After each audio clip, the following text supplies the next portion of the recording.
Sarah Lowe, head coach at Beaver Local. Coach, thank you so much for taking the time to join us. Absolutely. Thanks for having me.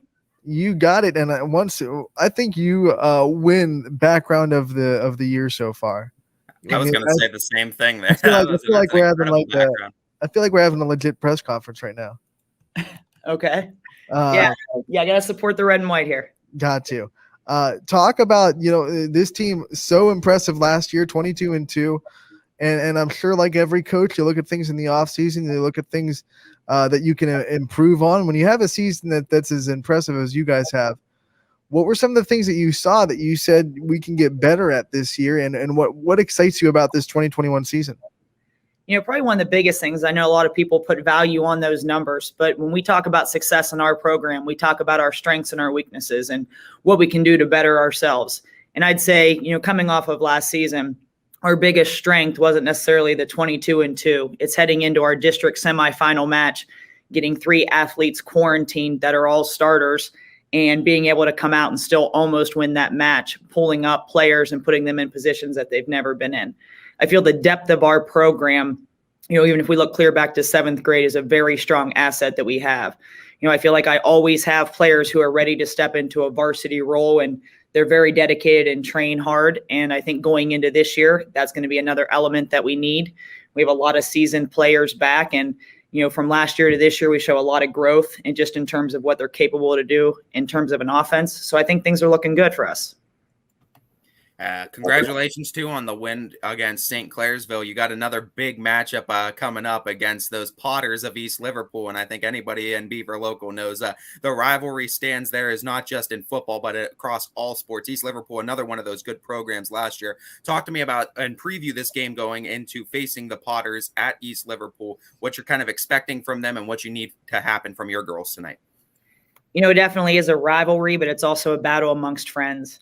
So it's great to see what they do when they get across the net from each other. You'll see them in the stands talking to each other before and, high-fiving afterwards, I'm sure. But, as we go up to face them, you can kind of throw all odds out the window. Both teams are going to come in with a lot of dedication, a lot of heart, a lot of passion for the game. Yeah, it's going to come down to probably whoever makes the least errors. So just like any game, we still have approached this evening like we will for anything else. Every opponent is the same. You come out and we do what works best for us. We build on our strengths. Liverpool definitely has a great lineup on the other side of the court. I know that they have a lot of young individuals in their starting lineup, but there are a lot of talented young individuals. So it ought to be a great battle. And luckily for us, we have a little bit of some seasoned veterans. This year we have 8 seniors, and a lot of them are in our starting lineup.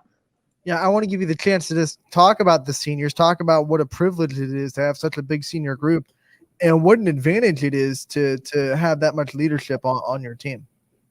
It truly is. I'm very blessed that our program is deep, and to have 8 seniors is just miraculous. To see these guys grow together from 7th graders clear up through, varsity. It's hard to keep a group of athletes together. You usually see them dwindle off when they get to high school.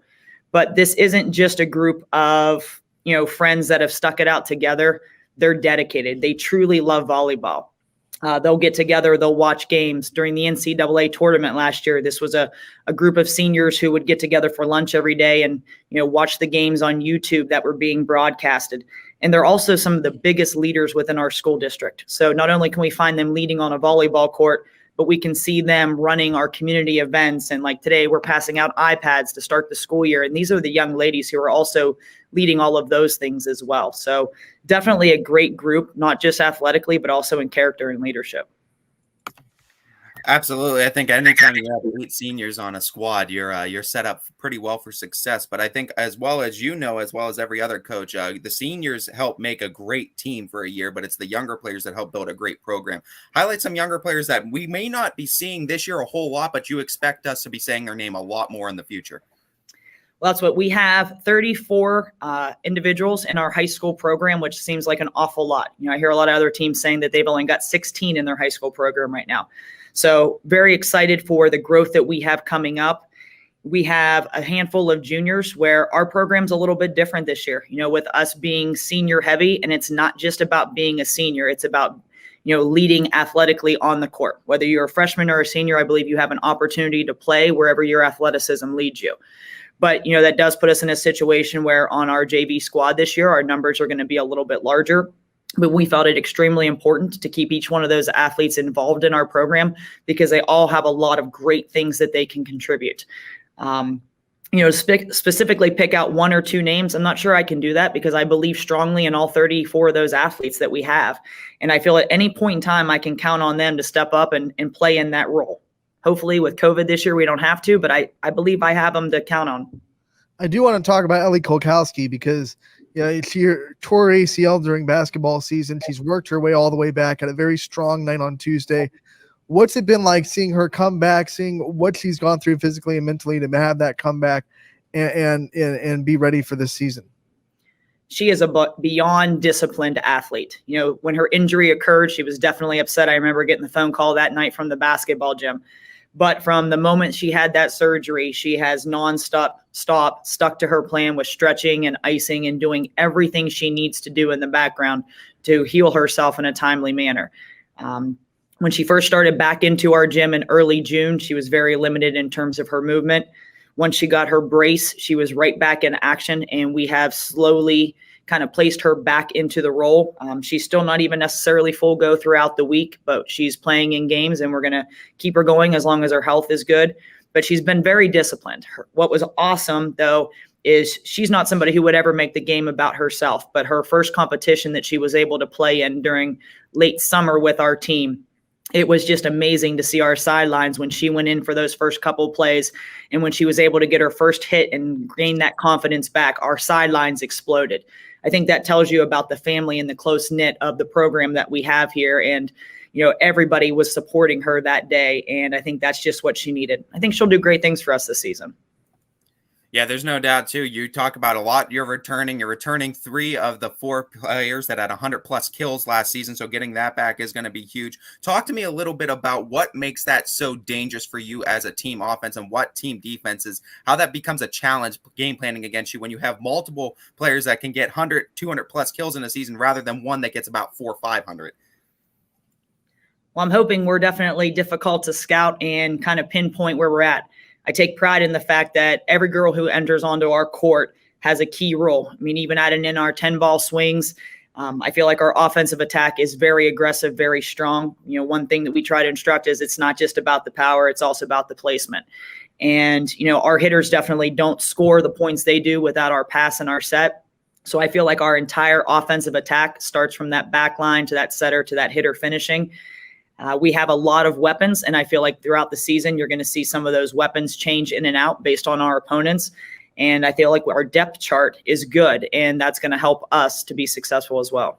Yeah, I do want to talk about your back row because every back row gets overshadowed by the kills and the attackers, but you have such a good defense. They always get you guys in the system. Talk about the mentality of the defensive specialists and the people that are in the back row to go and do that dirty work that doesn't really get noticed too much, and how they've accepted that role.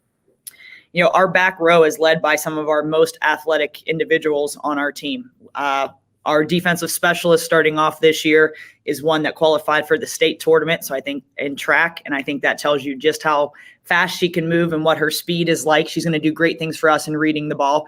Another one of our defensive specialists, she's almost like my coach on the sidelines. When you watch one of our matches, you'll know exactly who she is. She can pinpoint every single thing that's happening on the other side of that court, from the offense to the defense to what players we're aiming at. And I think just having that knowledge of the game behind the rest of the team makes us strong. So not only is it their passes on the floor, but their ability to read and strategize in the game itself. We talk about the matchups that you have on the docket too, and of course we know how last season ended, that 3-2 set defeat to Tri-Valley. What are some other difficult opponents you think are going to stand in Beaver Local's way trying to make that deep run in the playoffs in their division this year?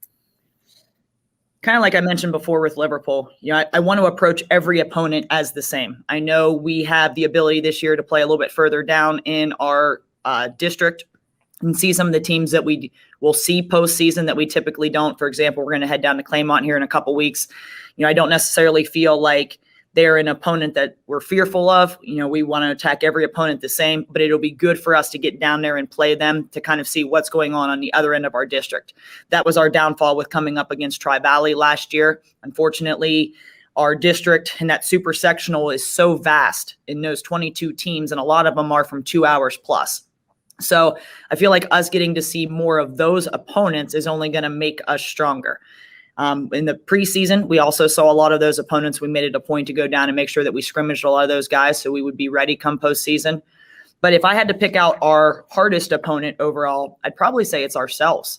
We have to capitalize on our number of unforced errors, and we've got to make sure that we're reducing those. And we've got to make sure that we stay consistent on our side of the court. If we can do those things, then I think we can play with any opponent that we will face this season. Your summers got back to normal this year. You were able to do everything that a volleyball team should be able to do in the summer. Talk about some of the things that you do in that summer and what advantages that brings to you. I'm very fortunate that I have great participation from our athletes all summer long. We start in May just with a couple open gyms to get the girls back together. A great thing I think that we do, and it's not just volleyball related, but within our school district, we run a speed and agility training, and all of our coaches get together to promote all athletes and all sports throughout the month of June. And so our athletes really kind of focus on that speed and agility training, raising verticals, increasing side-to-side movement, and just their overall athleticism. And we come in the gym probably 2 days a week and just kind of work on volleyball and play against some opponents throughout the summer in some open gym type formats. And we don't hit it too heavy. I don't want them come, September to be burned out by volleyball already. Also, I'm a big proponent that our athletes need to play multiple sports. At Beaver Local, we have a select group of athletes, and we need to make sure that they're involved in everything they can. So we split time with basketball and any other sport that's running at the time. And I feel like that's important as well. So over the summer, although I like to see our girls together as much as possible, we do try to balance amongst everything and make sure they have a summer as well. And hopefully come August and September, then that keeps their fire burning and they're ready to play versus being burned out. It's not just about building a team, it's about building a program. And I think there's no doubt that you guys have one of the strongest ones in the area. Talk to me a little bit about what keeps you coming back to that program year in and year out, and what your love for the Beaver Local community and that team is all about. We have a great group, from all of our community supporters to our booster club to the coaches that I am blessed to work with on a daily basis. And this probably will bother me more than anything. The biggest thing is these kids. I'm not blessed to have children of my own in life. And so these guys are about as close as it gets to my family. And hopefully that's something that we build here in our program. And I coach a lot in the off season, and I have an opportunity to see some of our younger athletes in the 4th, 5th, and 6th grade level that eventually join our middle school program. And there is nothing more rewarding than watching our young athletes from 7th graders grow into these varsity athletes and just see the development, like I said before, not just athletically, but also in maturity and character. And to me, that is the most rewarding thing that I could be a part of.